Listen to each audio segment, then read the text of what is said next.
आज आपण खमंग आणि कुरकुरीत अशी कोथिंबीर वडी करतोय. आता लवकरच श्रावण महिना सुरू होईल आणि श्रावणी सोमवारी किंवा श्रावणी शनिवारी बऱ्याच जणांचे उपवास असतात आणि उपवासाच्या दिवशी आपण आळू वडी किंवा कोथिंबीर वडी असे पदार्थ नैवेद्याच्या ताटात हमखास करतो. म्हणूनच आजचा हा खास व्हिडिओ. तर ही कोथिंबीर वडी करण्यासाठी मी इथे ही कोथिंबीर निवडून घेतलेली आहे. आता 3 ते 4 पाण्याने मी ती स्वच्छ धुवून घेणार आहे आणि धुवून झाल्यानंतर आपल्याला ती बारीक चिरून घ्यायची आहे. आता ही चिरून झालेली कोथिंबीर मी एका वाडग्यामध्ये घेतलेली आहे आणि त्यामध्ये मी घालते 1 वाटी बेसन. हे बेसन नॉर्मल जे आपण भजी करायला वापरतो बारीक बेसन तेच आहे. ते 1 वाटी भरून मी घातलेलं आहे. बेसनाचं प्रमाण हे कमी जास्त होऊ शकतं. आणि त्यानंतर मी घातलंय इथे तांदूळाचं पीठ.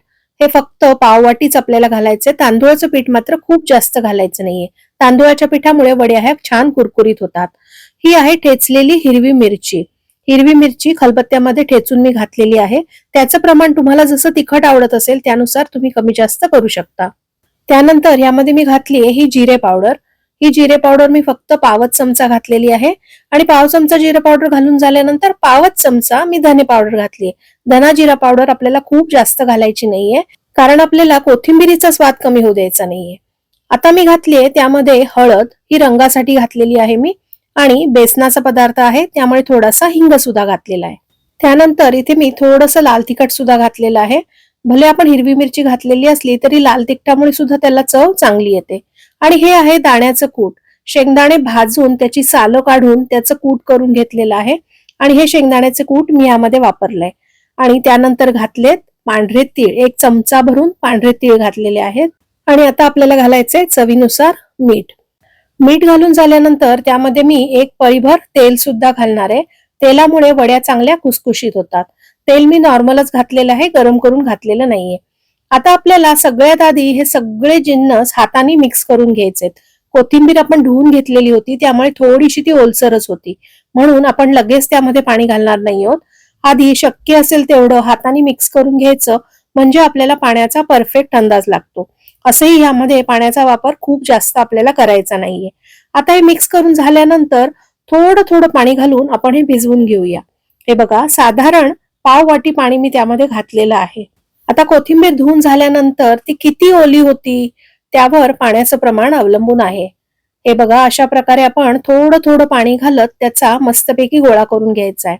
गोळा आपल्याला खूप जास्त घट्टही करायचा नाहीये आणि खूप जास्त सैलही करायचा नाहीये. जर गोळा सैल झाला तर वड्या ह्या वाफवल्यानंतरही आतनं थोड्या अशा चिकटच राहतात आणि जर गोळा घट्ट झाला तर मात्र त्या कडक होतात. म्हणून अशा थपथपीत असा गोळा आपल्याला तयार करून घ्यायचा आहे. हे बघा परफेक्ट असा गोळा आपल्याला तयार करायचा आहे. खूप जास्त सैल नाही आणि खूप जास्त घट्टही नाही. आपल्याला तो थाळीमध्ये व्यवस्थित थापता यावा इतपत त्याची कन्सिस्टन्सी असली पाहिजे. आता हे कोथिंबीर वडीचं मिश्रण तयार झालेलं आहे आणि ज्यामध्ये आपल्याला ते आता थापायचेत ना त्या थाळीला मी तेल लावून घेणार आहे. साधारण या मीडियम साईजची थाळी मी इथे घेतलेली आहे आणि त्याला थोडंसं तेल लावून घेते. तेल लावल्यामुळे अर्थातच त्या थाळीला चिकटणार नाहीत, म्हणून अशा प्रकारे अगदी काठाला सुद्धा तेल लागेल अशा प्रकारे आपण ते लावून घेणार आहोत. आता थाळीला तेल लावून झाल्यानंतर मी त्यावर थोडेसे हे तीळ भुरभुरणार आहे. भले आपण मिश्रणात सुद्धा तीळ घातलेले आहेत पण अशा प्रकारे आपण थाळीला वरून आणि खालून असे तीळ भुरभुरले की वड्या दिसायला छान दिसतात, म्हणून मी असं केलंय. आता हा गोळा व्यवस्थित आपल्याला त्यावर थापून घ्यायचा आहे. अगदी कडेने सुद्धा एकसारखा तो व्यवस्थित थापून घेतलाय आणि आता मी वरून सुद्धा थोडेसे तीळ भुरभुरणार आहे. तळल्यावर वड्या छान दिसाव्यात म्हणून मी हे दोन्ही बाजूनी तीळ लावलेले आहेत. आता हे तीळ थोडेसे आपण दाबून घ्यायचे म्हणजे या मिश्रणाला ते चिकटतील. आणि अशा प्रकारे या थाळीवर मी हे सगळं मिश्रण व्यवस्थित असं थापून घेतलेलं आहे. आता आपल्याला ते उकडून घ्यायचंय.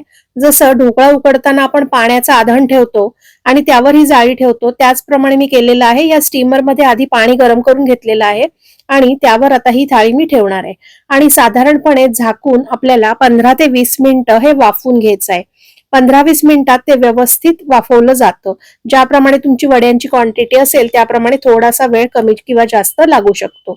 आता 15 मिनिटांनंतर हे व्यवस्थित शिजलेलं आहे. ते थोडंसं मी गार करून घेतलंय आणि गार झाल्यानंतर आपल्याला हव्या त्या आकारात वड्या कापून घ्यायच्यात.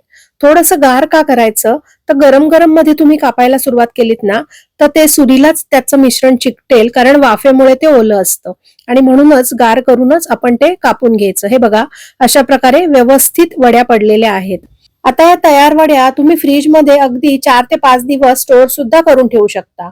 आणि ह्या दोन प्रकारे आपल्याला खाता येतील. एक तर तव्यावर तुम्ही शॅलो फ्राय करू शकता अगदी थोड्याशा तेलामध्ये, किंवा डीप फ्राय करू शकता. आज मी इथे डीप फ्राय करतेय, त्यामुळे कढईमध्ये मी तेल तापवून या वड्या त्यामध्ये सोडतेय. तेल चांगलं गरम हवं. एकदा तेल चांगलं गरम झालं ना की मग गॅस बारीक करायचा आहे आणि साधारण मीडियम टू लो फ्लेमवर आपल्याला ह्या तळून घ्यायचे.